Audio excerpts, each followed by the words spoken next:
Friends, স্ক্রিনের উপর দুটো ছবি দেখতে পাচ্ছ। দুটো ছবিকে মিলিয়ে বলতে হবে একটি পাখির নাম। তোমাদের সময় শুরু হচ্ছে এখন।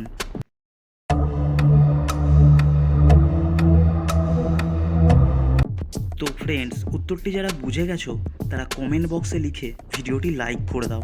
আর যারা পারোনি তাদের আমি বলে দিচ্ছি, উত্তরটি হবে পানকৌড়ি। তো এরকমই আরও মজার ভিডিও পেতে প্রথম আলো চ্যানেলটি সাবস্ক্রাইব করে দাও।